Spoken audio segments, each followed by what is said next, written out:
We're here at the annual meeting of the North American Menopause Society, and I am speaking with... Denise Hartzell-Legan.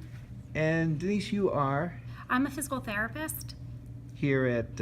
I work, my clinical practice, I work at Penn Medicine at Radnor, which is suburbs of Philadelphia region. Cool. I just heard a really very interesting and informative lecture about basically physical therapy and how it can be used to help women with a variety of pelvic conditions. So maybe you could tell a little bit about who is a candidate for physical therapy. Sure.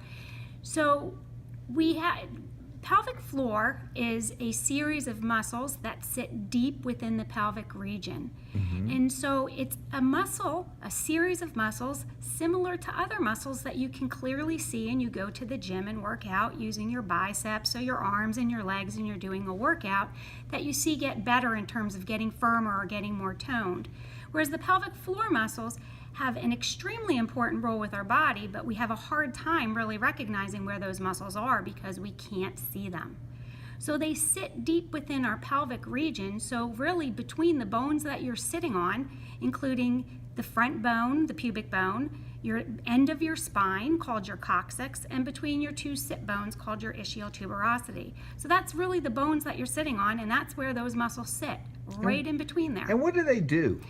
Well, they form basically a series of muscles that allow the passageway for the urinary system, the vaginal reproductive system, and the GI system. So it's basically a passageway for where we urinate, we have intercourse and deliver babies, and have bowel movements. So where stuff comes out.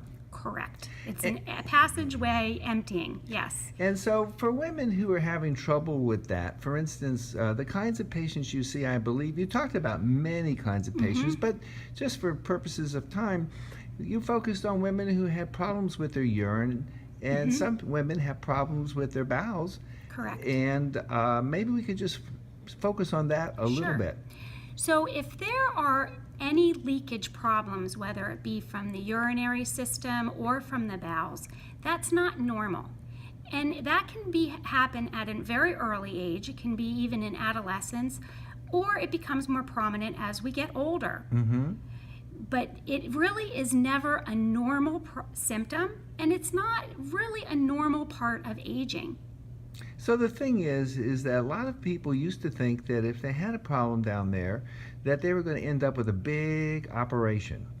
But you have evidence that suggests that a lot of people can avoid a big operation with what you do. Tell me what you do. Correct. We're learning a lot more about how effective training and teaching people where these muscles are and how to voluntarily tell them to do their job, whether it be to contract and get tightened or relax and get in a more relaxed state. And we can teach people how to tell their brain to tell those muscles to work in a more efficient manner. Does it hurt? It does not hurt. How long does it take? How many treatments with you does it take? So that's still the grand question. Most often a treatment plan is going to be somewhere between 12 to 16 weeks. Once a week coming in? Usually I see people once a week initially, and then that might spread out to a longer period of time, whether it be once every 1 to 2 weeks at that point.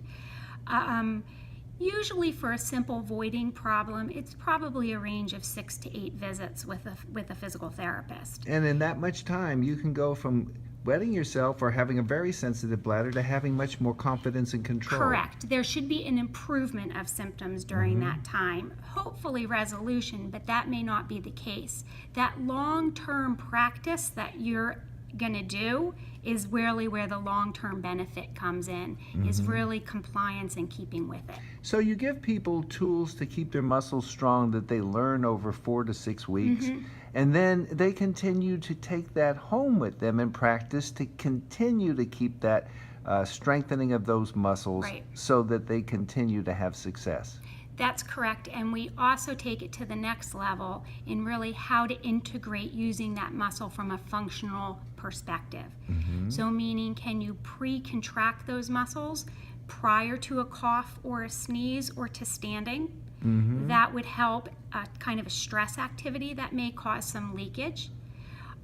We may, if somebody, it really depends, it's individualized with that patient, or that person, whatever your symptom is that's causing the leakage, we're going to look at those mechanics and how can we get the coordination of those muscles improved during that task. So you're going to know what to do as an overview of how to prevent things or slow them down. But also, if you're in a situation like you're about to cough, you may know how to reflexly make your muscles not let the urine out. Correct. Awesome. And this can also be used to improve sex if in some people. Yes.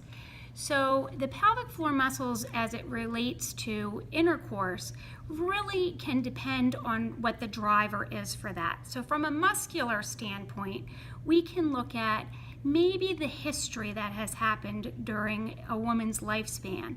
So what kind of deliveries happened, and were there perineal lacerations or tearing or trauma to those muscles During a delivery. That may need to be addressed now, later in life, to kind of to allow those muscles to move in an efficient way and with less pain. Awesome. I want to thank you very much.